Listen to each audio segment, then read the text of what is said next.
اعوذ باللہ من الشیطان اللعین الرجیم بسم اللہ الرحمن الرحیم رب اشرح لی صدری ویسر لی امری واحلل عقدۃ من لسانی یفقہوا قولی ان اللہ وملائکتہ یصلون علی النبی یا ایہا الذین آمنوا صلوا علیہ وسلموا تسلیما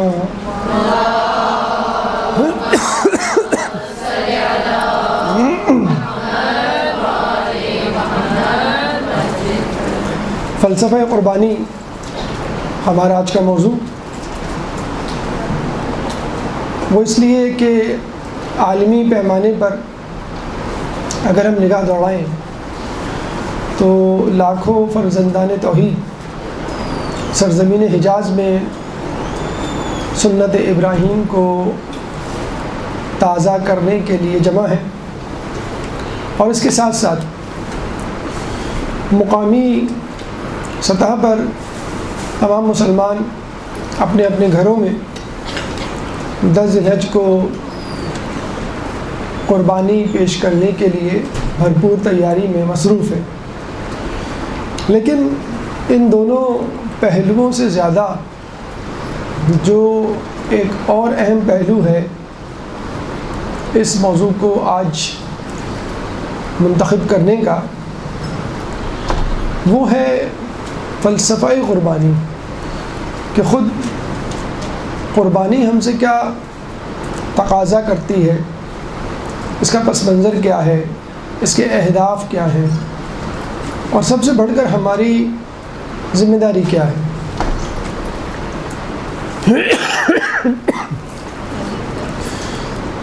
دیکھیے، رسول کی حدیث کے مطابق کہ تم لوگ یہود و نصارہ کی پیروی کرو گے جس طرح ایک پاؤں کا جوتا دوسرے پاؤں کے جوتے کی طرح ہو جاتا ہے، یعنی ہم یہود و نصارہ کی طرح بننے کی کوشش کریں گے۔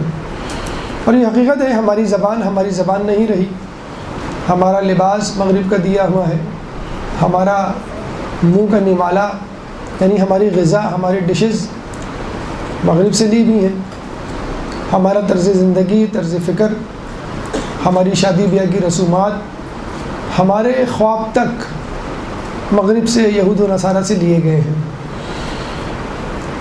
اگر یہاں تک بات ہوتی تو چلے قابل برداشت ہوتی، لیکن بات دنیا سے نکل کر دینی امور کی طرف چلی گئی ہے۔ اب ہمارے مذہبی تہوار بھی یہود و نصارہ کی طرز پر ڈھل گئے ہیں، چاہے وہ عید الفطر ہو، چاہے وہ عید الاضحیٰ ہو۔ مثلا ہم دیکھتے ہیں کہ کرسمس کے موقع پہ یہود و نصارہ یا نصارہ کہہ لیجئے، کرسمس کا اصل پیغام بھلا بیٹھے ہیں، یعنی 25 دسمبر یوم ولادت حضرت عیسیٰ علیہ السلام، 25 دسمبر کرسمس کے دن سب کچھ نظر آتا ہے، عیسیٰ علیہ السلام کی شخصیت، ان کا سراپا، ان کا فلسفہ، ان کی سیرت، ان کے نظریات ہمیں نظر نہیں آتے۔ کرسمس نام ہے لہو و لعب کا، لغویات کا، شراب کا، شباب کا، موسیقی کا، ناچ گانے کا، شاپنگ کا، ہلے گلے کا، لیکن اس پورے کرسمس میں عیسیٰ علیہ السلام کی شخصیت دھندلا کے رہ جاتی ہے۔ بس وہی کام ہم اپنے مذہبی دینی تہواروں کے ساتھ کر رہے ہیں۔ ماہ رمضان میں ہم تقویٰ کماتے ہیں، اور چاند رات کو جیسے ہی چاند نظر آتا ہے شوال کا، وہ تقویٰ بہہ جاتا ہے ایک رات میں، پھر باقی رہی صحیح کسر عید الفطر کے دن پوری کر دی جاتی ہے۔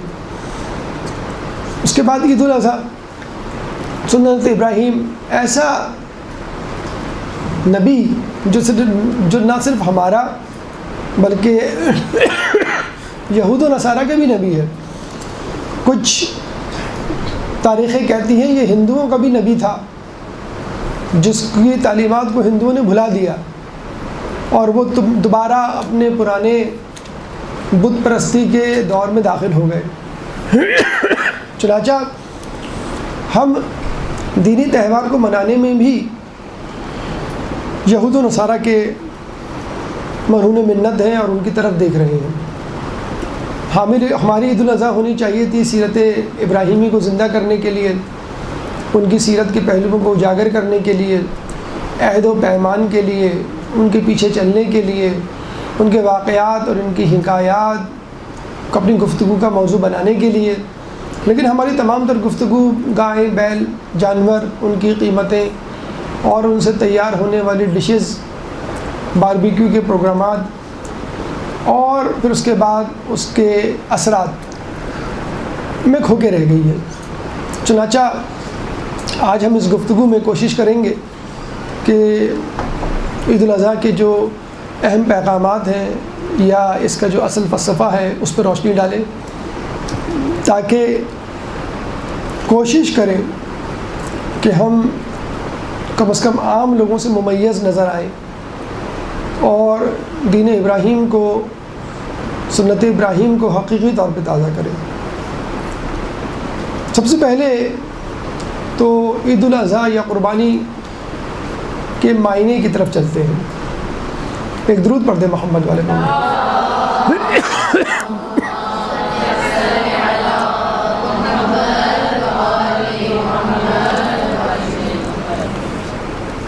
قربانی لفظ قرب سے نکلا ہے، یعنی قریب ہونا. ہم جب بھی کوئی نیکی کرتے ہیں، عبادت کرتے ہیں، تو نیت کرتے ہیں قربتاً اللہ. میں نماز پڑھتا ہوں قربتاً اللہ، میں روزہ رکھتا ہوں قربتاً اللہ. قریب ہونا. اور یہ بھی جان لیجیے کہ قریب ہونا راضی ہونے سے زیادہ اہم ہے.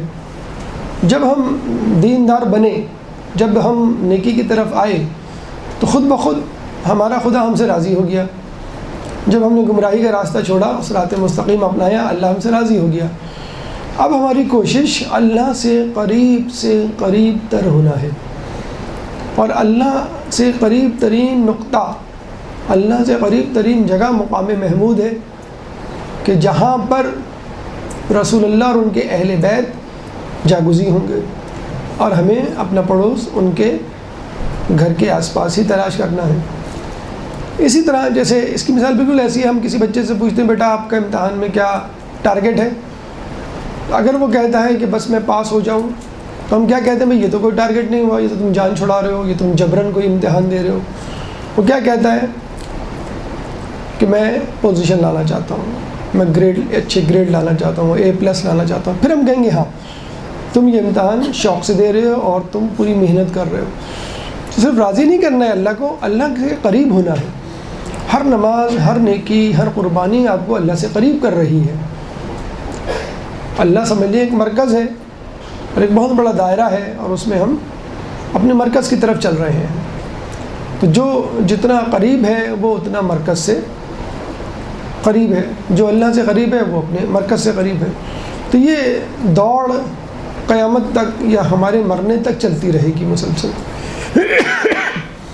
قربان بروزن قرآن، قرآن بروزن فعال، جس کا مطلب ہوتا ہے کثرت یا مغالطہ. اگر کسی چیز کو کثرت یا مغالطے کے لیے استعمال کیا جائے، ایگزیجریشن کے لیے، ایکسس کے لیے، تو ہم قرآن یا قربان یا فعال کا وزن استعمال کرتے ہیں. قرآن بہت زیادہ پڑھی جانے والی کتاب، قربان یعنی بہت زیادہ قربانی کے لیے پیش کی جانے والی چیز. قربان یعنی وہ چیز، وہ امر، وہ کام جس کے ذریعے سے انسان اللہ کا قرب حاصل کرے. وہ قربانی کی صورت میں بھی ہو سکتا ہے، یعنی جانور کی قربانی. وہ خود اپنی قربانی کی صورت میں بھی ہو سکتا ہے، اپنی جان کی قربانی، شہادت یعنی. وہ زحمت و مشقت کی صورت میں بھی ہو سکتا ہے، حادثہ، بیماری، یا دین کے لیے کوئی مشکل کام آپ کام کریں. تو یہ تمام چیزیں جو آپ اللہ کی رضا، اللہ کے قرب کے لیے انجام دیں، یہ قربانی کہلاتا ہے. قربانی بھی قربانی ہے، نماز بھی قربانی ہے، روزہ بھی قربانی ہے، گناہوں پہ کنٹرول، گناہوں پہ قابو پانا یہ بھی قربانی ہے، نیکیاں کرنا یہ بھی ایک قربانی ہے. چنانچہ قربانی لغوی اعتبار سے ہر وہ چیز جو آپ کو اللہ سے قریب کرے. اصطلاحاً قربانی حج کے موقع پر کی جانے والی جانور کی قربانی، یا عید الاضحیٰ 10 ذی الحج کے موقع پر اپنے اپنے گھروں میں کی جانے والی قربانی جانور کی قربانی کہلاتی ہے۔ اور پاکستان میں لفظ قربانی کا مطلب ہی جانور کی قربانی ہوتا ہے، اسپیشلی خصوصی طور پہ، کیونکہ پاکستان کے بارے میں کہا جاتا ہے کہ دنیا میں سب سے زیادہ قربانی کے جانور پاکستان میں ذبح ہوتے ہیں، حالانکہ اصولاً انڈونیشیا میں ہونا چاہیے کیونکہ 25 کروڑ کی آبادی ہے، لیکن وہاں پہ 80 لاکھ جانور قربان ہوتے ہیں۔ ہمارے یہاں 20 کروڑ کی آبادی ہے لیکن 1 کروڑ جانور جو ہے وہ ذبح ہوتا ہے۔ تو بہرحال یہ بھی ہماری ایک بہت بڑی خوبی ہے کہ پوری دنیا میں جو ہے وہ سب سے زیادہ قربانی پاکستان میں ہوتی ہے۔ اب یہ خبر زیادہ عام مت کر دیجیے گا ورنہ لوگ کہیں گے قربانی کی کھالوں سے ڈیم بنائیے، یا تو جہاں بھی پیسے کا سورس نظر آ رہا ہے لوگ کہہ رہے ہیں فوراً ڈیم بنا دیں۔ حالانکہ وہی بات ہے کہ قربانی عوام کو قربانی کا بکرا بنایا جا رہا ہے ڈیم کے لیے، تو جو دولت لوٹی گئی ہے بس اس کو واپس لے آئیں، جو دولت کھا کے سانڈ بن گئے ہیں ان کو قربان کریں بجائے اس کے کہ عوام کو قربان کریں۔ بہرحال اب ہم چلتے ہیں قربانی کی تاریخ کی طرف۔ دیکھیں اسلام میں قربانی کے کیا مفہوم ہے اس کی طرف تو ہم بعد میں آئیں گے۔ قربانی دیگر مذاہب میں کیا مقام مرتبہ اور کیا جہت کیا انداز رکھتی ہے، کیونکہ شاید قربانی وہ واحد عبادت ہے جو نہ صرف مسلمانوں میں بلکہ غیر مسلموں میں بھی یکساں مقبول ہے۔ صورتیں، شکلیں اور انداز مختلف ہو سکتا ہے لیکن لفظ قربانی یا سیکریفائس آپ کو ہر جگہ ملے گا۔ تو ہم پہلے غیر اسلام میں قربانی کا تجزیہ، تحلیل اور تذکرہ کرتے ہیں، اس کے بعد انشاءاللہ اسلام کی طرف آئیں گے۔ تو غیر اسلام میں قربانی، اگر آپ ویکیپیڈیا پہ جائیں، گوگل پہ جائیں اور قربانی سیکریفائس لکھیں لفظ، تو آپ کو پتہ چلے گا سیکریفائس جو کہ قربانی کا متبادل انگلش لفظ ہے 2 الفاظوں کا مرکب ہے، سیکرڈ اور فیسیئر۔ سیکرڈ SACRED، سیکرڈ یعنی ہولی، مقدس، پاک و پاکیزہ، اور فیسیئر FACERE، فیسیئر پرفارم، ٹو پرفارم، یعنی اس کا مطلب ہے to perform a holy task to get near your God, یعنی کوئی ایسا کام کرنا جس کی وجہ سے آپ اپنے خدا سے قریب ہو جائیں۔ تقریباً وہی مفہوم جو ہمارے یہاں ہے۔ قدیم مصریوں میں جہاں مذہب کا کوئی نام و نشان نہیں تھا اور جو لوگ وہاں پہ لوگ جو ہے بتوں کو پوجا کرتے تھے، اسلام سے دور تھے، اس زمانے میں کہا جاتا تھا کہ اگر بادشاہ بیمار پڑ جاتا تھا تو اس کی صحت یابی کے لیے جانور تو کیا انسانوں یعنی اس کے غلاموں کو ذبح کر دیا جاتا تھا، دیوتا کو خوش کرنے کے لیے کہ وہ ہمارے بادشاہ کو ٹھیک کر دیں۔ اگر بادشاہ ٹھیک نہیں ہوتا اور مر جاتا تو اس کے ساتھ اس کے وزیر کو زندہ دفنا دیا جاتا، ٹو گیو دا کمپنی، بادشاہ بور نہ ہو جائے اکیلا، یا کوئی مصیبت یا پریشانی میں مبتلا ہو تو وزیر موجود ہو اس کو راستہ دکھانے کے لیے۔ اسی طرح مصر میں جو دریائے نیل تھا اس میں کبھی کبھی طغیانی طوفان آ جاتا تو سمجھتے کہ نیل کا خدا ہم سے ناراض ہے، چنانچہ اس خدا کو خوش کرنے کے لیے ایک دوشیزہ کو بنا سنوار کے کشتی کے ذریعے اس کے بالکل بیچ میں لے جا کے دھکا دے کر اس میں غرقاب کر دیا جاتا اور کہا جاتا کہ یہ قربانی ہماری طرف سے قبول کر لو، اور پھر مطمئن ہو کے لوگ بیٹھ جاتے کہ ہاں خدا ہم سے خوش ہو گیا۔ بس یہی مس یوز ہے قربانیوں کا کہ جس کی وجہ سے بہت سارے مغربی مفکرین نے خود قربانی پہ بہت زیادہ تنقید کی ہے، اور حقیقت ہے کہ جب لوگوں نے قربانی کا مس یوز کیا تبھی یہ لفظ اور یہ عمل جو ہے لوگوں کے درمیان قابل نفرت ٹھہرا۔ یہودیوں کی قربانی کیا ہوتی ہے کہ ان کی جو عبادت گاہیں ہیں، سائناگوگز، وہاں پہ جو کاہن ہوتے ہیں وہ لوگوں سے کہتے ہیں آپ پہ جب بھی کوئی پریشانی، مصیبت، حادثہ ہو تو آپ ہمارے لیے غذا لے کر آئیں، یعنی ہمارے لیے کا مطلب ہے اپنے خدا کے لیے، تو ہم خدا تک یہ قربانی پہنچا دیں گے اور آپ کی مصیبت دور ہو جائے گی۔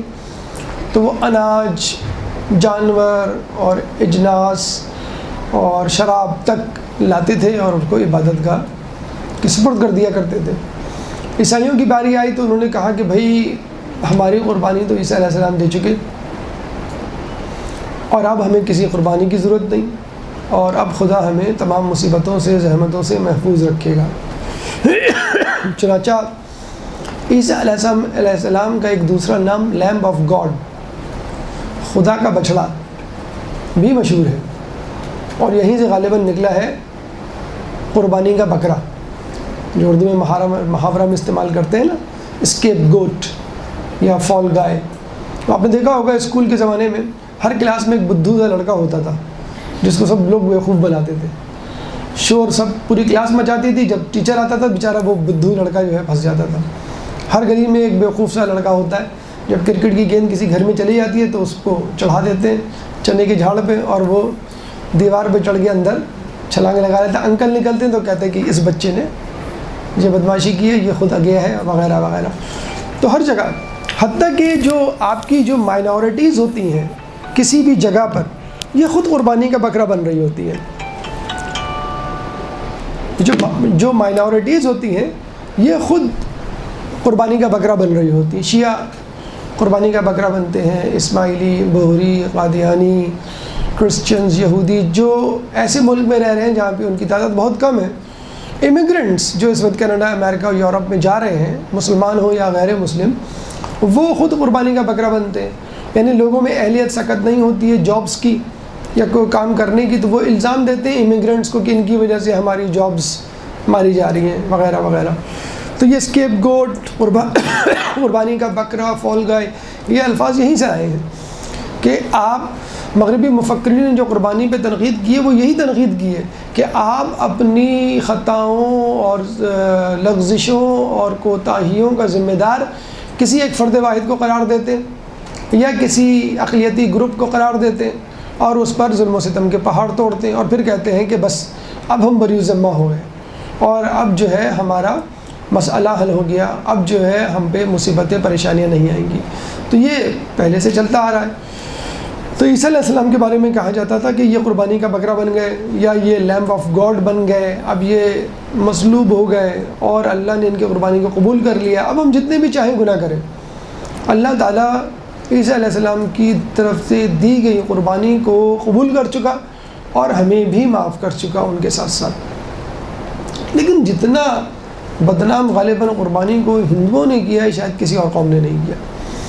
وہاں پہ بھی اب ظاہر سی بات ہے حیوانات کو تو لا نہیں سکتے، یعنی آپ کے جو بھیڑ اور گائے وغیرہ، کیونکہ گائے کو تو وہ اپنا خدا، اپنی ماں کہتے ہیں، گاؤ ماتا، اور اس کے علاوہ بھی حیوانات کو ذبح کرنا ان پر ایک ظلم کرنے کے برابر سمجھتے ہیں۔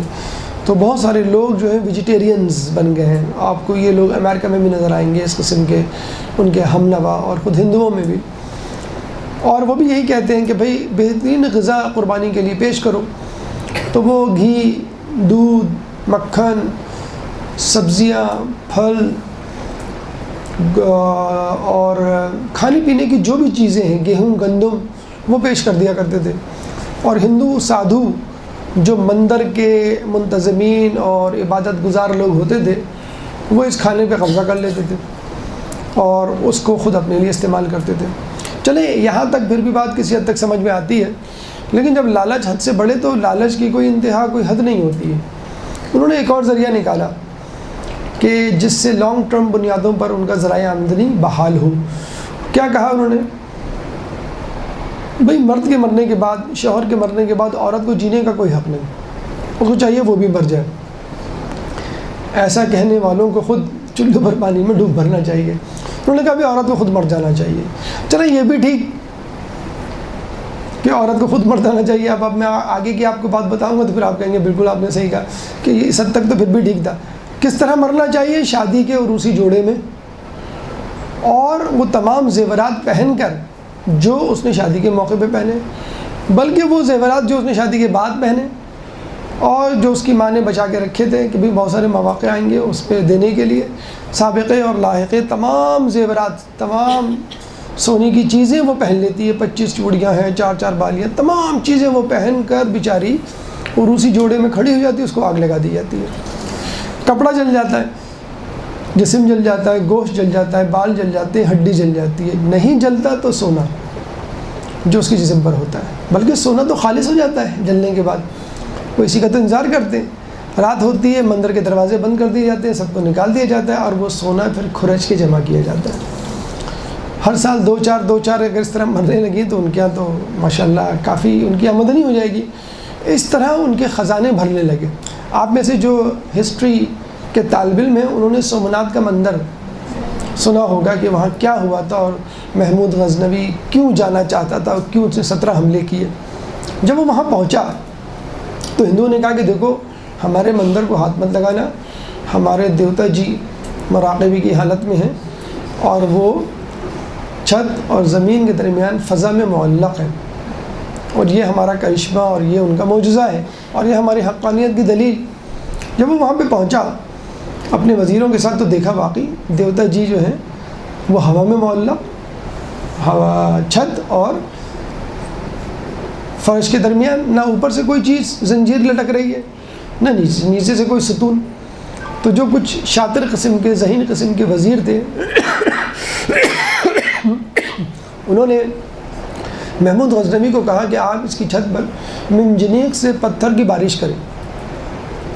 محمود غزنوی نے منجنیق سے پتھر کی بارش کروائی. جب چھت پر بارش کی تو پتہ چلا کہ اس کا پلستر جب نیچے اکھڑ کے گرا تو اس میں سے مقناطیس نکلا بہت بڑا. جب وہ نکلا تو بت خود بخود نیچے گر گیا. جب بت نیچے گرا ٹوٹا, جیسے گلک ٹوٹتا ہے تو اس میں سے سکے نکلتے ہیں, تو جب بت ٹوٹا تو اندر سے بہت سارا سونا نکلا. سبحان اللہ. تو یہ جو ہے ماشاءاللہ یہ وہ سونا تھا کہ جو انہوں نے ستی کی رقم سے جمع کیا تھا. ستی کی رسم سے جو سونا ان کو ملا تھا وہ اسے جمع کیا تھا. تو یہاں سے جب ان کا بھانڈا پھوٹا تو پتہ چلا کہ یہ ستی کی آڑ میں سونا جمع کرنے کی انہوں نے ایک مشین جسے کہتے ہیں اپنے اپنے مندروں میں لگائی ہوئی تھی. زرتشت ایک مذہب قدیم ایران میں, وہاں پہ یہ بدعت تھی, یہ نظریہ تھا کہ جس کی اوپر بھی کوئی مصیبت آتی اور جب وہ زرتشت یعنی اپنے عبادت گاہ کے کاہن کے پاس جاتا تو وہ کہتا کہ تمہیں جو شخصیت عزیز ہے اس کو قربان کر دو. اب ظاہر سی بات ہے آدمی کو اپنی اولاد ہی عزیز ہوتی ہے. اس کی ایک ہی بچی تھی, اس نے کہا مجھے اپنی بچی عزیز ہے, نہ اس کا شوہر نہ بھائی نہ باپ نہ اڑوس پڑوس, ایک بچی بس. اور وہ روتی دھوتی واپس آئی. جب واپس آ رہی تھی تو رستے میں اسی زمانے کا ایک بہت بڑا فلاسفر اس کو ملا. تو اس سے پوچھا بھی تم کیوں رو رہی ہو؟ اس نے کہا کہ بھائی کاہن نے کہا ہے کہ اپنی عزیز ترین شے کو قربان کر دو, تو میری عزیز ترین شے تو میری بیٹی ہے. اس فلاسفر نے کہا یہ بتاؤ تمہاری بیٹی زیادہ عظیم ہے, مقدس ہے یا کاہن؟ تو اس نے کہا نہیں, عبادت گاہ کا کاہن میری بیٹی سے بھی زیادہ عظیم اور مقدس اور مجھے پیارا ہے. تو اس نے کہا قربانی تو پھر اس کی ہونی چاہیے. وہ واپس پلٹی کاہن کے پاس اور کہا کہ نہیں, مجھے اپنی بیٹی سے زیادہ تم عزیز ہو اور میرے خیال میں تمہیں قربان ہونا چاہیے. اب وہ سناٹے میں آ گیا, کہنے لگا اچھا پھر کل بات ہوگی. دوسرے دن وہ آئی تو عبادت گاہ میں تالا لگا ہوا تھا اور وہ غائب ہو چکا تھا. دیکھیں یہ وہ انداز, یہ وہ طریقے تھے کہ جس پہ جو بیچارہ کمزور ہے, عورت کمزور ہے, عورت کمزور ہے, بچہ کمزور ہے, مائنورٹیز اقلیتی لوگ جو ہیں وہ کمزور ہیں. تو جو کمزور ہوتا ہے, امیگرینٹس کمزور ہیں, تو جو کمزور ہوتے ہیں ان کے اوپر وہ سزا, وہ پینالٹی, وہ چیزیں جو ہیں وہ تھوپ دی جاتی ہیں. وہ بیچارہ اس کے وہ بیچاری قوم یا گروہ یا وہ شخص جو ہے وہ اس کا خمیازہ بھگتتا ہے. تو یہ وہ قربانی کے مختلف ایسپیکٹس, مختلف پہلو, مختلف انداز جس کی وجہ سے قربانی بدنام ہوئی. اور آج تک مغربی ممالک میں قربانی کو یا پڑھے لکھے طبقوں میں قربانی کو غلط نظروں سے دیکھا جاتا ہے. لیکن حقیقی قربانی, اصل قربانی اسلام کی قربانی تھی جو خدا نے سب سے پہلے قابیل اور حابیل کی صورت میں اپنے حکم کو صادر کرتے ہوئے شروع کی. اب آئیے ان قربانیوں کی طرف جو اسلام میں مختلف ادوار میں آدم علیہ السلام سے لے کر آج تک ہمیں ملتی ہیں. ایک درود پڑھ دیں محمد والے محمد.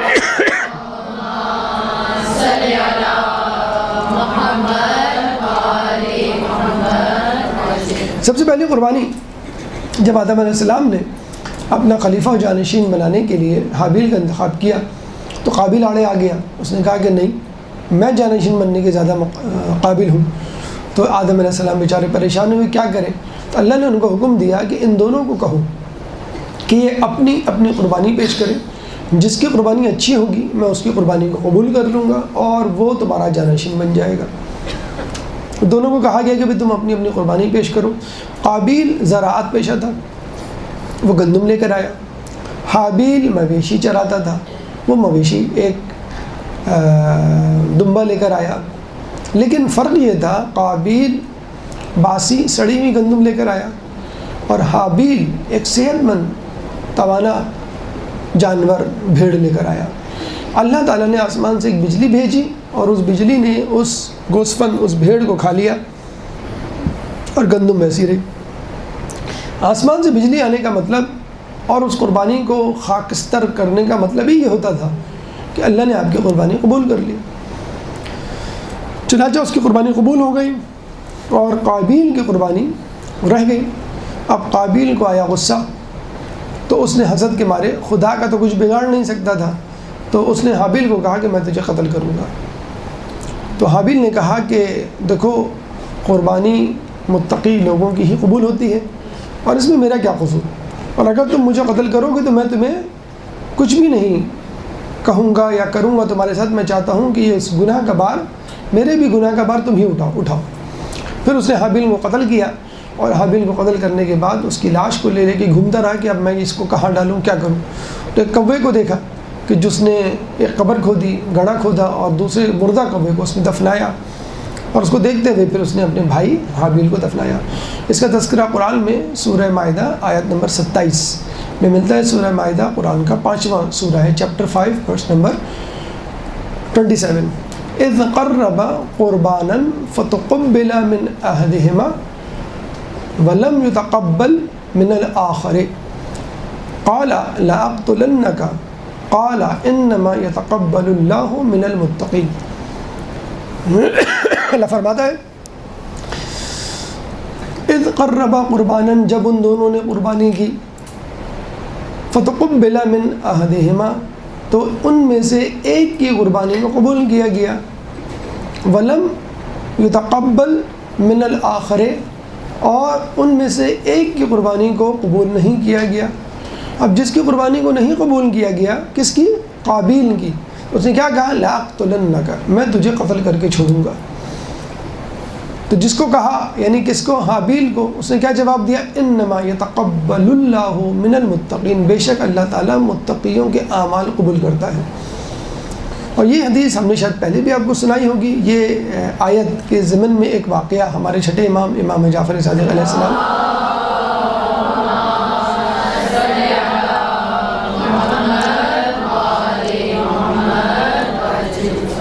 کہ ایک متقی پرہیزگار کا انہوں نے جو ہے وہ تذکرہ سنا تھا، پتہ چلا کہ وہ پھل چرایا کہ لوگوں کی مدد کرتا ہے۔ پھر اس نے کہا کہ اللہ نے تو کہا ہے کہ ایک کے بدلے 10 دوں گا، تو میں نے جو ہے وہ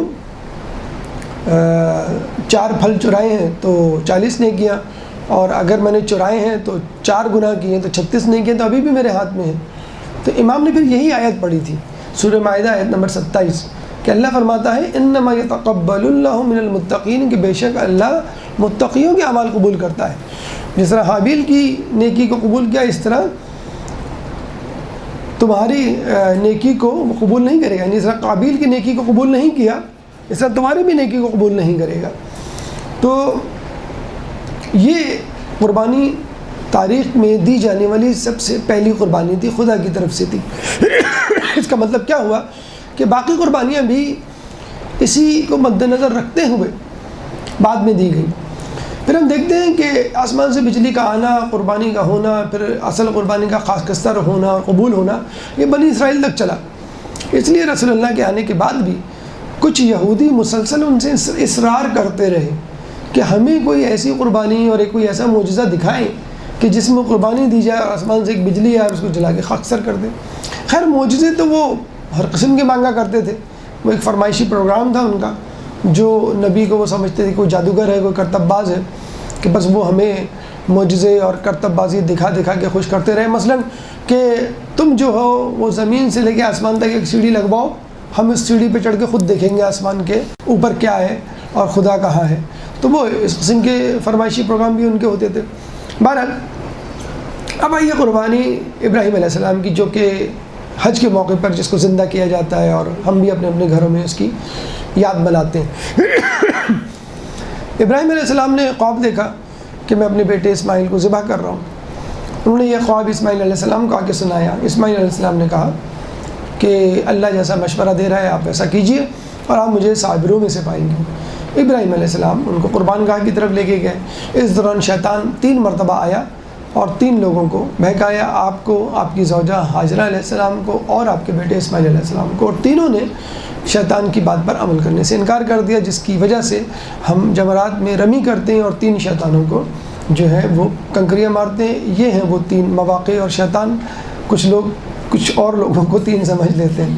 بہرحال تو اس کے بعد شیطان کو کنکریاں وہ ابراہیم علیہ السلام لے کے گئے اور کہنے لگے، وہ ذبح کرنے لگے۔ جب وہ ذبح کرنے لگے تو چھری نہیں چل رہی تھی، تو یہ نہیں ہوا کہ فوراً وہ ہٹ جائیں کہ ہاں بھائی چلو اللہ نہیں چاہ رہا۔ ابراہیم علیہ السلام نے چھری کی نوک سے نہر کرنا چاہا، یعنی چھری کی نوک گھوپی۔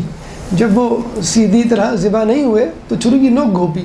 تو جب بھی ہم آپ دیکھتے ہیں کہ گائے اور بکرے اور بھیڑ کے لیے ہم ذبح کرتے ہیں اور اونٹ کے لیے نہر کرتے ہیں، تو ابراہیم نے یہ دونوں کام کیے تھے کہ کسی طرح بس ذبح ہو جائے اسماعیل، لیکن وہ نہیں ہوئے، اور چھری کو پھر غصے میں پھینکا کہ تو اپنا کام کیوں نہیں کرتی۔ تو چھری نے کیا کہا کہ خلیل کہہ رہا ہے کاٹو، جلیل کہہ رہا ہے کہ نہ کاٹو، تو میں کیسے کاٹ سکتی ہوں۔ تو یہ وہ قربانی تھی جس کے بارے میں ابراہیم علیہ السلام کی قربانی کو اپریشیٹ کرتے ہوئے اللہ تعالیٰ سورہ صافات آیت نمبر 105، 106، 107، سورہ صافات قرآن کا 37واں سورہ ہے، چیپٹر 37 آیت نمبر 105، 106، 107۔ قد صدقت الرؤیا ان کذالک نجزی المحسنین ان ھذا لہو البلاء المبین وفدیناہ بذبح عظیم۔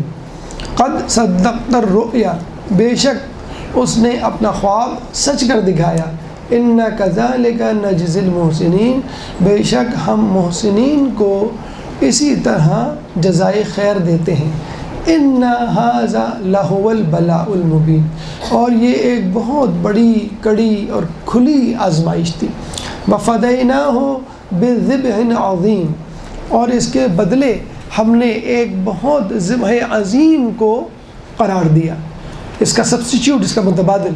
اب کچھ لوگ کہتے ہیں کہ یہ ذبح عظیم یا اس کا متبادل وہ بھیڑ ہے جو خدا کی طرف سے آیا تھا، حالانکہ بھیڑ کا اسماعیل تو کیا کسی انسان کا بھی متبادل قرار پانا ذبح عظیم نہیں ہو سکتا، کیونکہ حیوان انسان سے کمتر ہے، چاہے وہ جنت ہی سے کیوں نہ آیا ہوا ہو۔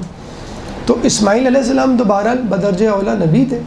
تو علماء اعلام ہمارے مفسرین فرماتے ہیں کہ ذبح عظیم دراصل کربلا کی طرف اشارہ ہے۔ ابراہیم کی قربانی کو تو تمثیل کے طور پہ اللہ تعالیٰ نے لیا، ایک جسے کہتے ہیں نا ٹوکن منی۔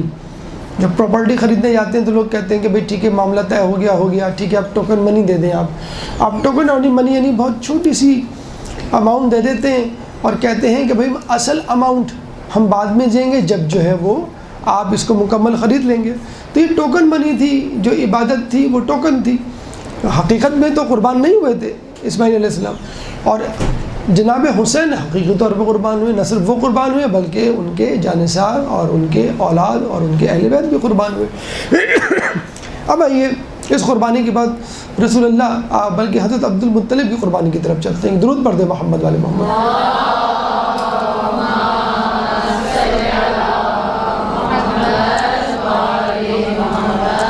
حضرت عبد المطلب نے یہ نظر مانی کہ اگر میرے 10 بیٹے ہوئے تو میں ان 10 بیٹوں کو قربان کر دوں گا، اور 10 بیٹوں میں سے ایک بیٹے کو قربان کر دوں گا۔ تو انہوں نے قرہ ڈالا، تو کہتے ہیں قرہ حضرت عبداللہ کے نام نکلا۔ سب سے چھوٹے تھے، بہت خوبصورت تھے، بہت عزیز تھے۔ تو کسی نے مشورہ دیا کہ بھئی تم 10 اونٹوں اور عبداللہ کے درمیان قرہ ڈالو۔ انہوں نے 10 اونٹوں اور حضرت عبداللہ کے درمیان قرہ ڈالا۔ قرہ پھر حضرت عبداللہ کے نام نکلا، انہوں نے 10 اونٹ اور بڑھا دیے، پھر قرہ ڈالا، پھر حضرت عبداللہ کے نام نکلا۔ اس طرح وہ 10 اونٹ بڑھاتے چلے گئے۔ جب وہ اونٹ 100 اونٹ کے برابر پہنچ گئے تو پھر قرہ 100 اونٹوں کا نکلا، تو انہوں نے 100 اونٹ جو ہے وہ قربان کیے۔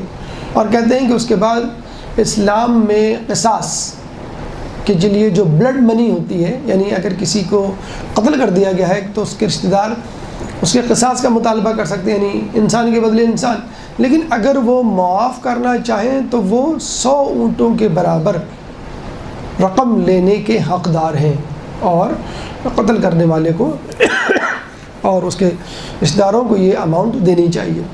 علی دوانی ایران کے بہت بڑے مشہور تاریخ دان، مورخ، شہید متحرک ہیں، ساتھ ہی وہ اس روایت کا انکار کرتے ہیں، اور وہ کہتے ہیں کہ بنو امیہ نے حضرت عبدالمطلب حضرت علی کی شان کو گھٹانے کے لیے غالباً یہ روایت گھڑی ہے، ورنہ تو جو ہے وہ عبداللہ پہلے ہی اس پر قربان کر دیتے جب پورا حضرت عبداللہ کے نام نکلا تھا۔ لیکن بہرحال روایت میں یہ بھی آیا ہے کہ رسول فرماتے ہیں انا ابن الذبیحین، میں 2 ذبیحوں کا بیٹا ہوں۔ 2 ذبیحوں سے مراد 8ویں امام فرماتے ہیں حضرت اسماعیل علیہ السلام اور حضرت عبداللہ علیہ السلام۔ یہ رسول اللہ کے دادا حضرت عبدالمطلب کی طرف سے قربانی تھی، پھر خود رسول اللہ کی طرف سے قربانی۔ جب یہ حج پہ گئے، پہلا اور آخری حج، حج حجۃ الوداع، تو کہتے ہیں رسول اللہ اپنے ساتھ 100 اونٹوں کو لے کر گئے۔ حالانکہ قربانی 1 اونٹ کی ہو جاتی تو بھی کافی تھا، لیکن پھر بھی 1 نہیں، 2 نہیں، 10 نہیں، بلکہ 100 اونٹ۔ خود علی کو کہا کہ تم فلاں کام نمٹا کر حج پر ہم کو جوائن کر لینا، تو حضرت علی جو ہے وہ کام نمٹا کر حج پر رسول اللہ کے پاس آئے۔ جب وہاں پہنچے تو رسول اللہ نے کہا کہ تمہارے پاس قربانی کا جانور کہاں ہے؟ تو حضرت علی نے کہا کہ میں تو اپنے ساتھ قربانی کا جانور جو ہے وہ نہیں لے کر آیا۔ تو رسول اللہ نے جو 100 اونٹ تھے اس میں سے 34 اونٹ جو ہے وہ حضرت علی کو دے دیے، اور 66 اونٹ خود قربان کیے، یعنی تقریباً 1/3 اونٹ علی کو دے دیے۔ گویا بتلانا چاہ رہے تھے کہ میرے پاس جو لوگ آئیں گے ان میں سے 1/3 علی والے ہوں گے۔ آج بھی مسلمانوں کی جو تعداد ہے اس میں 1/3 علی کے ماننے والے ہیں۔ ایک درود پڑھ دیں محمد والے۔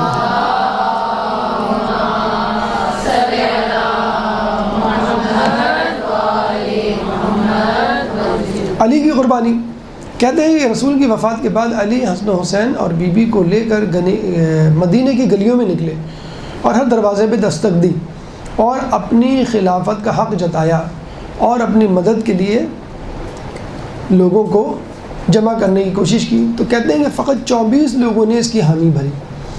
علی نے کہا کہ تم تمام لوگ سر منڈھا کر میرے گھر آ جانا۔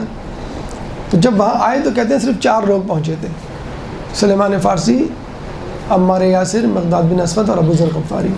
کچھ لوگ اور بھی پہنچے تھے امامے پہن کے، تو علی نے تلوار کی نوک سے ان کا امامہ ہٹایا تو پتہ چلا کہ ان کے سر پہ بال بدستور موجود تھے۔ جب پوچھا کہ تم نے سر کیوں نہیں مڈایا تو انہوں نے کہا کہ میں جا رہا تھا، بیوی نے منع کر دیا کہ تم گنجے برے لگو گے۔ تو یہاں تک ہوا کہ جو لوگ اپنے سر کے بال نہیں دے سکتے وہ علی کے لیے سر کیا دیں گے۔ اس وقت جو ہم حج پر قربانی کرتے ہیں تقصیر، اس کے بعد ہم کرتے ہیں یا حلق کرتے ہیں، حلق کا مطلب ہوتا ہے پورا کلین شیپ آپ کا جو ہے وہ سر کر دینا، تو وہ اس بات کی علامت ہے کہ آج ہم بال دے رہے ہیں سر کے، کل ہم سر دیں گے۔ اور یہ جو ہم قربانی بقرہ عید پر، عید الاضحیٰ پہ 10 ذی الحجہ کو اپنے گھروں میں کر رہے ہیں، یہ بتلانے کا مقصد یہ ہے کہ آج ہم جانور قربان کر رہے ہیں، کل ہم اپنے آپ کو اس طرح قربان ہونے کے لیے پیش کریں گے۔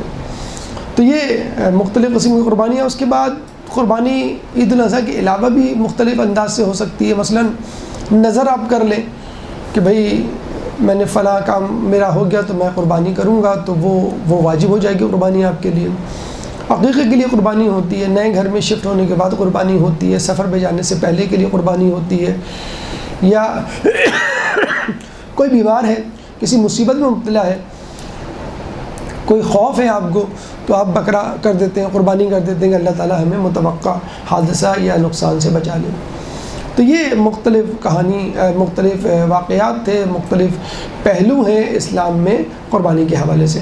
اب چلتے ہیں ہم اپنے اصل متن، اصل مغز، اصل ہدف کی طرف کہ اہداف قربانی کیا ہے یا مقاصد قربانی کیا ہے۔ ایک درود پڑھ دیں محمد والے محمد۔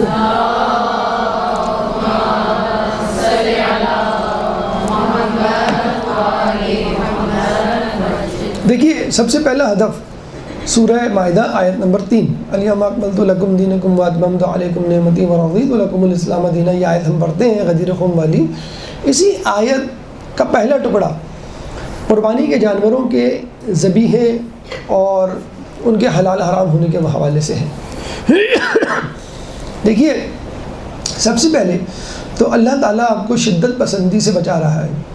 جس طرح ہندوؤں میں شدت پسندی ہے کہ آپ جو ہے جانور کا گوشت نہ کھائیں، کسی بھی جانور کا، حالانکہ اسلام میں ایسا نہیں ہے، لیکن اس کے بعد پھر دوسری شدت پسندی سے بچا رہا ہے کہ جانور کا گوشت حلال ہے تو کیا جانور کا گوشت حلال ہے؟ سور کا گوشت مثلا، یا مردار یا درندوں کا گوشت نہیں، وہ تو حرام حلال نہیں ہے آپ کے لیے۔ تو اللہ نے متعین کر دیا ہے کہ کیا کیا چیزیں آپ کھا سکتے ہیں، کیا نہیں کھا سکتے، اور قربانی کے لیے خاص 4 جانوروں کو مخصوص کر دیا ہے، یعنی اونٹ کو، گائے کو، بکرے کو اور بھیڑ کو۔ اس کے بعد یہ بھی کہا ہے کہ اگر یہ جانور جو حلال ہیں جن کو تم کھاتے ہو، اس کا مطلب یہ نہیں ان کی ہر چیز تم کھا سکتے ہو، بہت سی چیزیں حرام کر دی ہیں، مثلا خون حرام کر دیا ہے، مثلا تلی حرام کر دی ہے۔ مولا علی سے کسی نے پوچھا کہ تلی تو حرام ہے لیکن کلیجی حلال ہے، یعنی دیکھنے میں اور چھونے میں شاید ذائقے میں ایک جیسی معلوم ہوتی ہے۔ تو مولا نے کہا کہ تلی جمع ہوا خون ہے، اور آج کل کی میڈیکل سائنس بھی یہ کہتی ہے spleen is the graveyard of red blood cells. Red blood cells 120 days کے بعد جو بریک ڈاؤن ہوتے ہیں وہ اسپلین میں جا کے ہوتے ہیں، اسی لیے جن لوگوں کو ہیمولیٹک انیمیا ہوتا ہے، یعنی بریک ڈاؤن آف RBC زیادہ ہوتا ہے جن کا، جیسے ملیریا وغیرہ میں، تو اس میں اسپلینومیگالی ہو جاتی ہے، اسپلین بڑھ جاتا ہے آپ کا۔ تو مولانا نے کہا یہ جمع ہوا خون ہے، تو مولا علی کی بات دیکھیں آج میڈیکل سائنس ثابت کرتی ہے کہ تلی is the graveyard of broken RBCs، red blood cells کی بروکن ہونے کی جگہ ہے وہ۔ اس کے بعد خون ہے وہ جمع ہوا۔ اچھا، اس کے بعد بھی مزید میٹیکولس اپروچ ہے، بہت زیادہ باریک بینی سے اس کا جائزہ ہے کہ کچھ چیزیں حلال ہیں، کچھ چیزیں حرام ہیں، اور کچھ چیزیں مکروہ ہیں۔ گردے مثلا مکروہ ہیں، کھانا چاہیں تو کھا لیں لیکن بہرحال کراہیت ہے اس میں۔ اس کے بعد موٹی رگیں جو آپ کاٹتے ہیں یہ جو ہے وہ مکروہ ہیں۔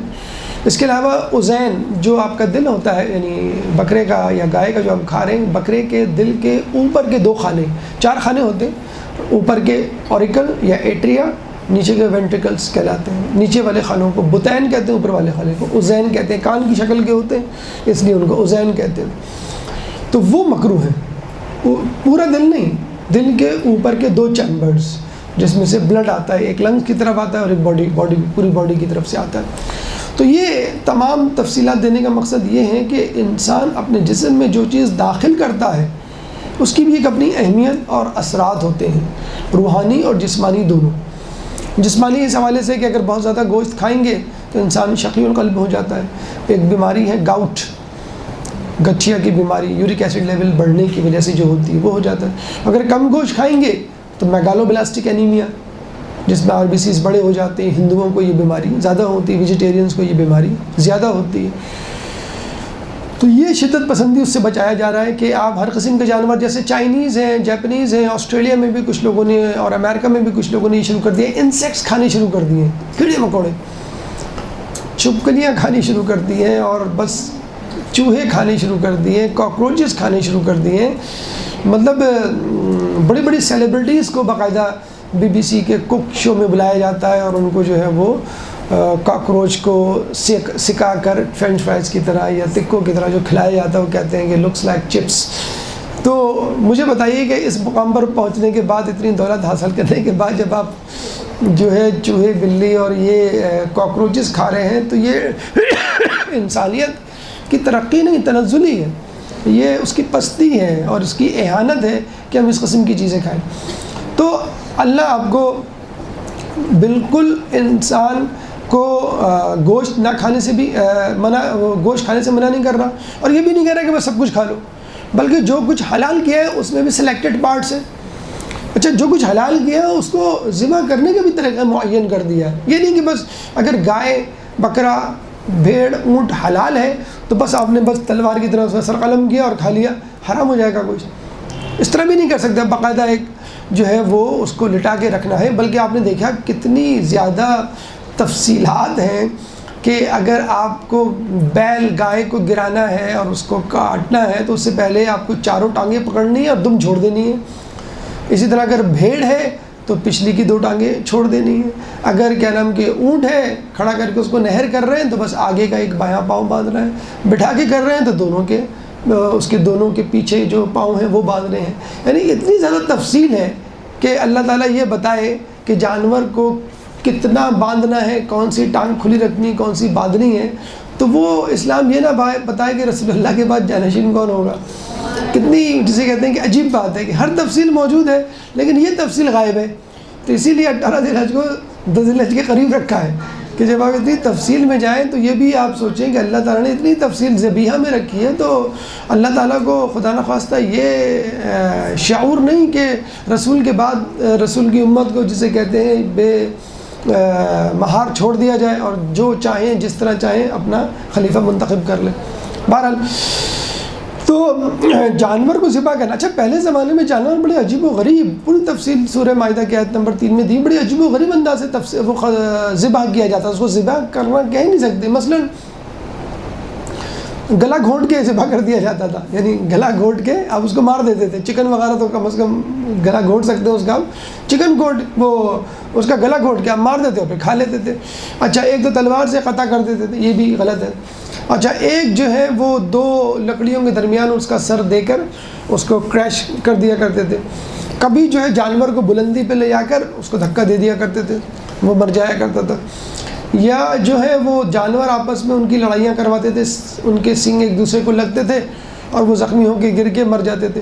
یا پھر خود ڈنڈوں سے لاٹھیوں سے اس کو مار مار کے کوٹ کوٹ کے مار دیتے اور پھر ذبح کر کے ذبح کیا کرتے مطلب کاٹ کے کھا لیتے.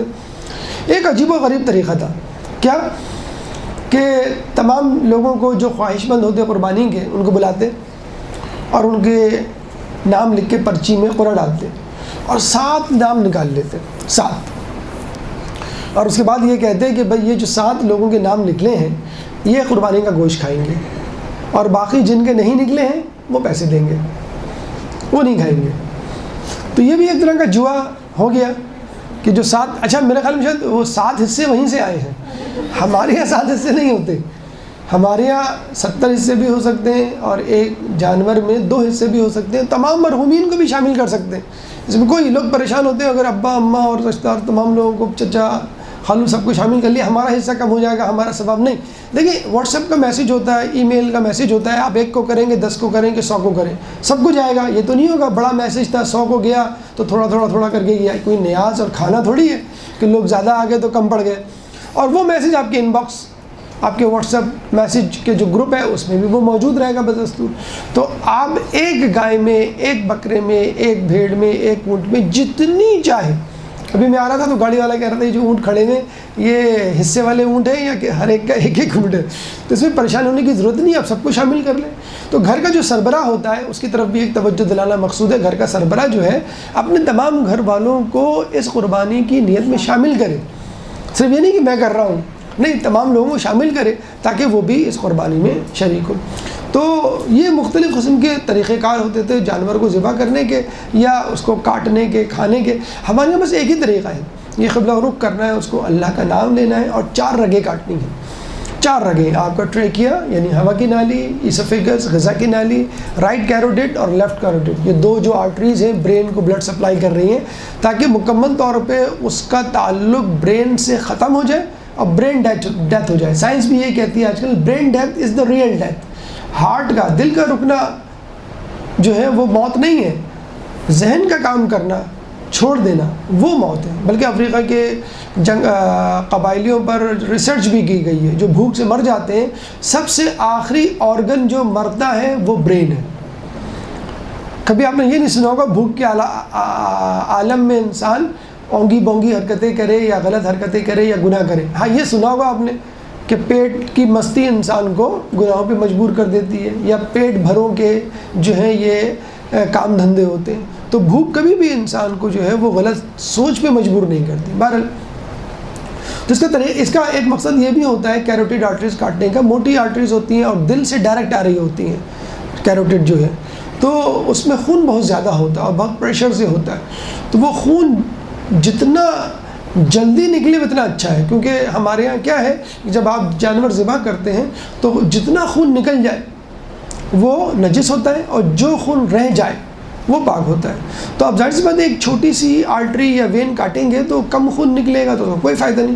تو مین آرٹری آپ کاٹیں، مین رگ جو ہے وہ کاٹیں تاکہ زیادہ سے زیادہ مقدار میں خون نکلے. تو یہ اس کی فلسفی ہے کہ 4 رگیں کٹنی چاہیے، چاہے تو آپ کاٹیں چاہے تو قصائی، لیکن بہت توجہ کے ساتھ پہلے 2 نالیاں جو بیچ میں ہوتی ہیں، پھر لیفٹ اور رائٹ کی نالیاں. بہرحال یہ وہ شدت پسندی ہے کہ جس میں جانوروں کا تعین کر کے، جس میں جانوروں کے عضو کا تعین کر کے، جس میں جانوروں کے ذبح کا تعین کر کے اللہ تعالیٰ بتلا رہا ہے کہ تمہیں یہ جانور، یہ غذا جو ہے کھانی ہے، یہ حلال ہے تمہارے لیے، ورنہ حرام ہو جائے گی اور اس کے مضر اثرات تمہارے اندر جائیں گے. دوسرا اہم مقصد ذبح کا مساکین غربا کی مدد. خود روایت میں ہے کہ اللہ تعالیٰ نے قربانی کو اس لیے واجب قرار دیا کہ مساکین اس سے استفادہ کریں. اچھا یہاں پہ جو لفظ ہے نا کہ خدا نے قربانی کو اس لیے واجب کیا، تو واجب کا مطلب شرعی واجب نہیں ہے، واجب کا مطلب ہے ضروری قرار دیا.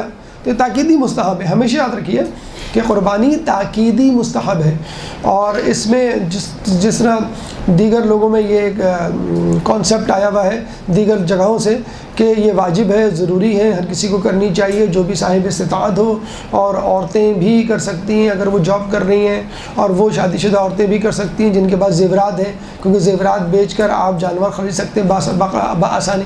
یہ سب غلط مفروضات ہیں.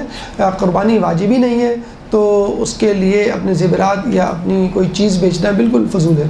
تاکیدی مستحب ہے، اور اتنا مستحب ہے کہ مولا فرماتے ہیں کہ اگر لوگوں کو قربانی کی فضیلت، قربانی کی اہمیت، قربانی کے فوائد کا پتہ چل جائے تو وہ قرض لے کر قربانی کریں. لیکن پھر وہی بات، قرض لے کر قربانی کرنا مستحب نہیں ہے. ہاں قرض لے کر آپ ایک مستحب کو ادا کر رہے ہیں، آپ بآسانی قرض لے کے قربانی کر سکتے ہیں، ٹھیک ہے کیجئے، اس میں کوئی مذاکرہ نہیں ہے.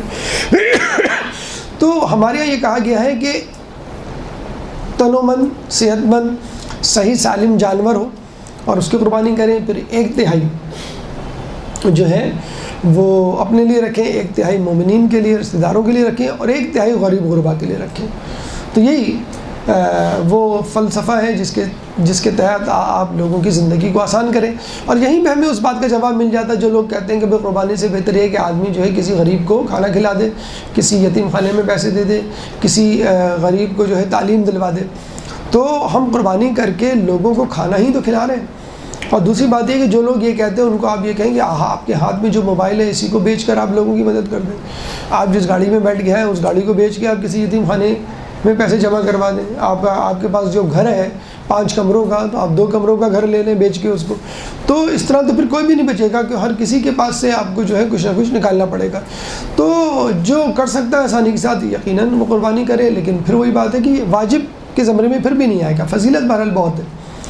تیسری اہم بات، قربانی گناہوں کی بخشش کا وسیلہ. کہا یہ جاتا ہے کہ قربانی کے جانور کے ہر بال کے عوض آپ کا 1 گناہ معاف ہوتا ہے.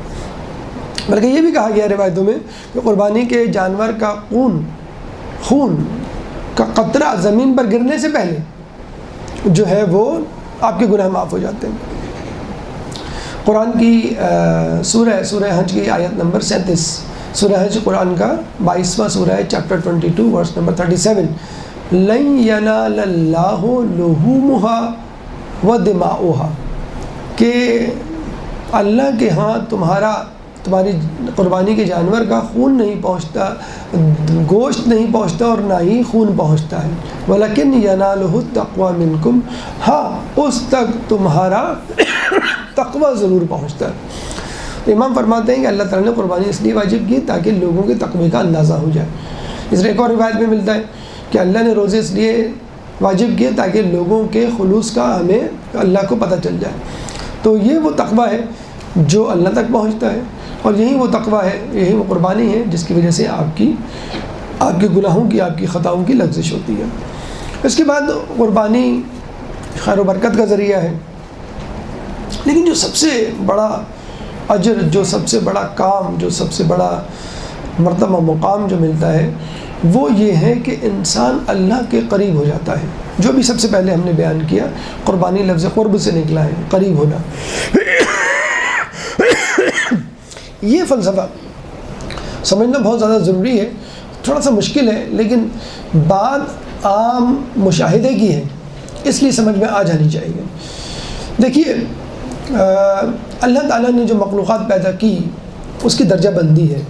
کم ترین مخلوق کیا ہے؟ جمادات، جمے ہوئے، جامد و ساکن، اپنی جگہ پہ کھڑے ہوئے، پتھر، پانی، ہوا، روشنی۔ دوسرے نمبر پہ جو اس سے بہتر مخلوق پیدا کی وہ ہے نباتات، یعنی درخت، جن میں تھوڑی بہت حرکت کی صلاحیت ہے، یعنی بیج پودا بنتا ہے، پھر تناور درخت بنتا ہے، پھر اس میں پھل آتے ہیں، پھول آتے ہیں، یعنی تبدیلی ممکن ہے۔ پتھر اور جمادات میں تبدیلی ممکن نہیں ہے۔ اس کے بعد تیسرا درجہ مخلوقات کا جس میں حیوانات آتے ہیں، جو نباتات سے افضل ہیں، اور وہ ایک جگہ سے دوسری جگہ حرکت کر سکتے ہیں اور نباتات پر وہ غلبہ حاصل کر سکتے ہیں۔ حیوانات سے بلند تر درجہ انسان کا ہے، اشرف المخلوقات۔ تو کتنی مخلوقات ہو گئی؟ 4۔ کم ترین جمادات، اس کے بعد نباتات، اس کے بعد حیوانات، اس کے بعد دیکھیے آپ نے اپنی سائنس کی کتاب میں ایک چیپٹر، ایک موضوع پڑھا ہوگا جس کو ہم کہتے ہیں فوڈ چین یا غذائی زنجیر۔ تو اس میں کیا ہوتا تھا؟ کم تر برتر کا نوالا بنتا ہے، وکٹم اور پریڈیٹر۔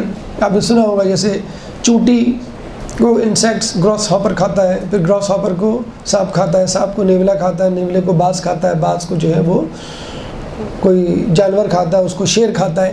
تو وکٹم پریڈیٹر یعنی کمزور، پھر اس سے طاقتور، پھر اس سے طاقتور۔ نمک، پانی، ہوا اور روشنی کو نباتات استعمال کرتے ہیں اور اس سے کلوروپلاسٹ کی مدد سے کاربوہائیڈریٹ بناتے ہیں، دیٹ از کالڈ فوٹوسنتھسس، ٹھیک ہے نا؟ تو یہ جمادات ہیں، نمک، پانی، ہوا، روشنی، یہ کس کا حصہ بن گئے؟ نباتات کا۔ نباتات پہ قربان ہو گئے۔ نباتات میں پھل، پھول، سبزی، پتے، شاخیں نکلیں۔ بکرا وہاں سے گزرا، اس نے پتا منہ میں لے لیا اور کھانا شروع کر دیا۔ اب نباتات حیوانات پہ قربان ہو گیا، اس نے ریزسٹ نہیں کیا، مزاحمت نہیں کی کہ بھئی مجھے مت کھاؤ۔ اب اس حیوان کو، اس بکرے کو آپ کے والد صاحب بکرا منڈی سے خرید کے لائے اور قربان کر دیا اس کو۔ اب یہ حیوان انسان کے لیے قربان ہو گیا، اس نے ریزسٹ نہیں کیا۔ اب باری ہے انسان کی، انسان کس پہ قربان ہو؟ انسان کیا کہتا ہے؟ امی میری اس سے شادی نہیں ہوئی تو میں گولی کھا کے خودکشی کر لوں گی، ابا میری اس لڑکی سے شادی نہیں ہوئی تو میں اپنے آپ کو شوٹ کر دوں گا۔ لعنت ہو ایسے انسان پر جو ایک دوسرے کے لیے قربان ہو رہا ہے۔ ان صلاتی و نسکی و محیای و مماتی للہ رب العالمین، کہ بے شک میری نماز، میری قربانی، میرا جینا، میرا مرنا سب اللہ کے لیے ہے، اور یہاں ہم ایک دوسرے کے اوپر مر رہے ہیں یا ایک دوسرے کے لیے مر رہے ہیں۔ تو یہ وہ انسانیت کی توہین ہے جو روزانہ ہو رہی ہے، یا تو خود مر جاتے ہیں یا خود ایک دوسرے کو مار دیتے ہیں۔ پٹیل پاڑا کا جو کیس ہے آپ کو یاد ہوگا کہ دونوں نے ایک دوسرے کو مار دیا۔ مطلب یہ کچھ ہمارے معاشرے میں یہ سب ڈرامے، فلموں اور میڈیا کا کیا دھرا ہے۔ اصل قربانی کو چھپا دیا گیا ہے، اور جو غلط قسم کی قربانی ہے، جو اہانت ہے مومن کی اور انسان کی، اس کو پروموٹ کر دیا گیا ہے۔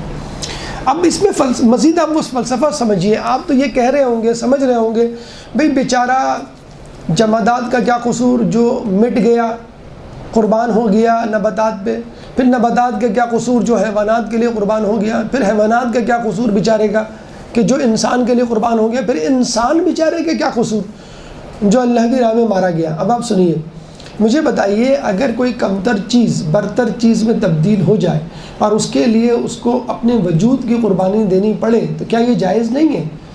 ایک اینٹ ہے رستے میں پڑی ہوئی ہے، اس اینٹ کو اٹھا کے آپ مسجد کی دیوار میں لگا دیں۔ اب یہ اس اینٹ کا مقام و مرتبہ آپ نے بلا، اینٹ کبھی کہے گی میں اچھی خاصی میں اکیلی دوکیلی آزاد زندگی گزار رہی تھی، آپ نے اٹھا کے مجھے یہاں لگا دیا؟ نہیں، کبھی یہ نہیں کہ اینٹ تو آپ کا شکر ادا کرے گی کہ وہاں مجھے پاؤں کی ٹھوکریں مار رہے تھے لوگ، مجھ پہ تھوک رہے تھے، مجھ پہ جو ہے وہ پاؤں رکھ کے جا رہے تھے، اب میں اتنی مقدس بن گئی ہوں کہ اگر کسی نے تھوڑی سی بے حرمتی کی کوشش کی تو وہ مار کھائے گا، وہ جان سے جائے گا، اب میں اس مسجد کا جز بن گئی ہوں۔ اب آپ دیکھیے جمادات، نمک، پانی، ہوا، روشنی، جامد و ساکت تھے، اب وہ نباتات کا جز بن گئے، اب وہ جمادات نہیں رہے، وہ نباتات بن چکے ہیں، ان کی ترقی ہو گئی، پروموشن ہو گئی۔ اب نباتات کو کسی حیوان نے کھایا تو اب وہ نباتات، پتا ہو، سبزی ہو، پھل ہو، اب وہ اس حیوان کے جسم کا جز بن چکا ہے، وہ نباتات نہیں رہا، وہ حیوان بن گیا ہے، اس کی ترقی ہو گئی۔ اسی طرح حیوان، اس کو انسان نے کھایا تو اس کا گوشت پوش انسان کا جسم کا حصہ بن گیا ہے، اب وہ حیوان نہیں رہا، وہ انسان بن گیا۔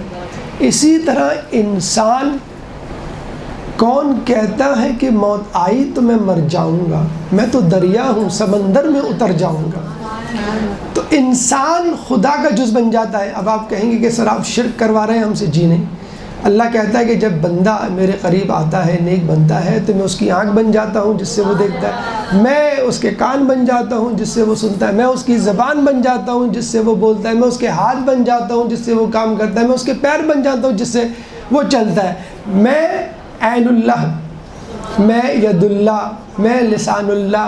اس کا پہلا مصداق مولا علی، مولا کائنات حضرت علی۔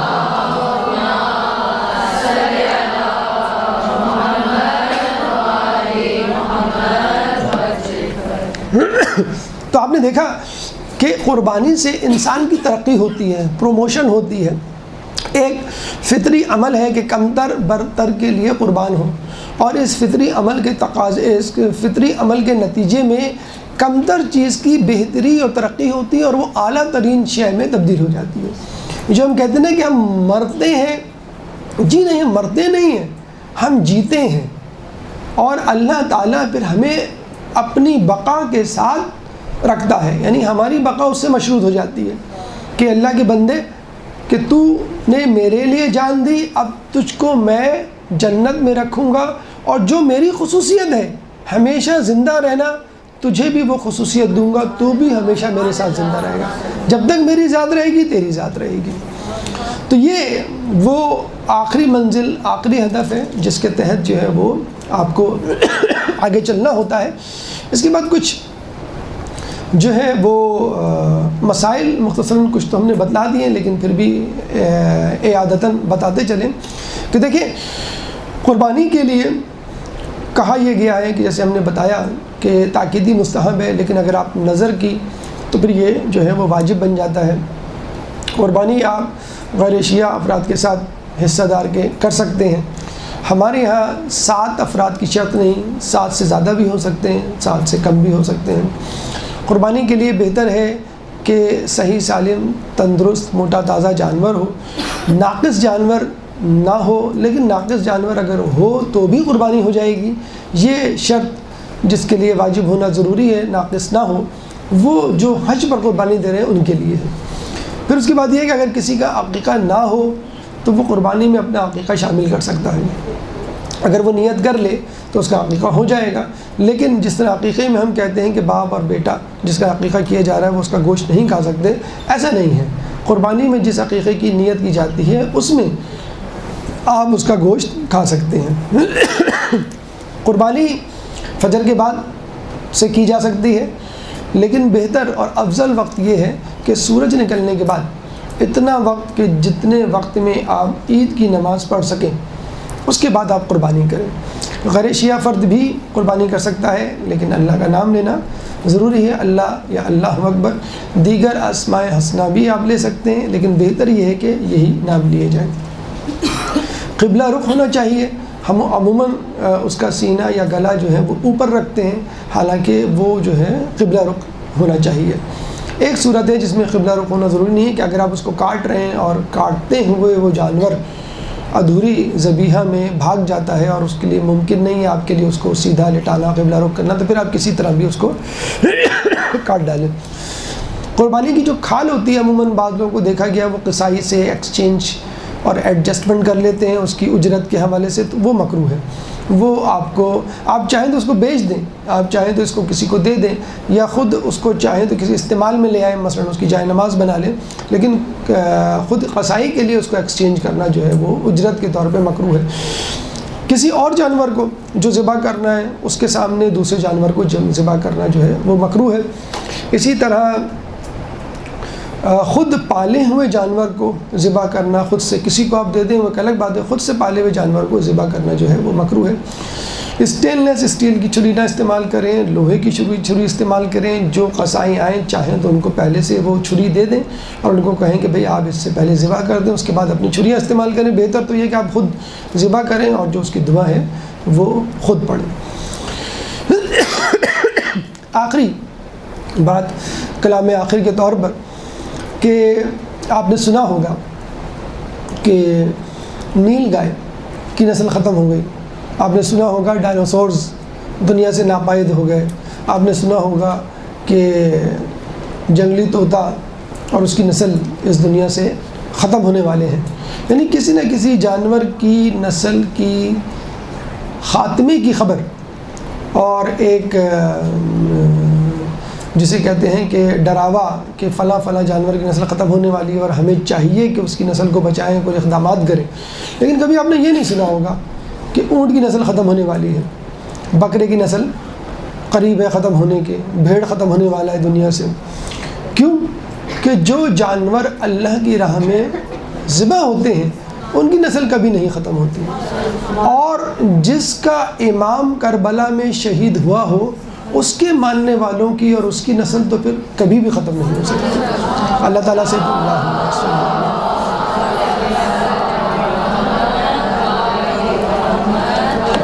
اللہ تعالیٰ سے دعا ہے کہ جو کچھ پڑھا سنا اس پہ عمل کرنے کی توفیق عطا فرما۔ اللہ سے دعا ہے کہ اس حقیقی عبادت کو اپنی بارگاہ میں قبول فرما، ہمیں سنت ابراہیمی کو زندہ کرنے کی توفیق عطا فرما، عید الاضحیٰ کے مقاصد پیغامات کو اچیو کرنے کی توفیق عطا فرما، تعلیمات اہل بیت پہ عمل کرنے کی توفیق عطا فرما، قیامت کے دن ان کی شفاعت سے بہرہ مند فرما، امام کے ظہور میں تعجیل فرما اور ہمیں ان کے انصار و اعوان میں شامل فرما۔ ربنا تقبل منا انک انت السمیع العلیم وتب علینا انک انت التواب الرحیم برحمتک یا ارحم الراحمین۔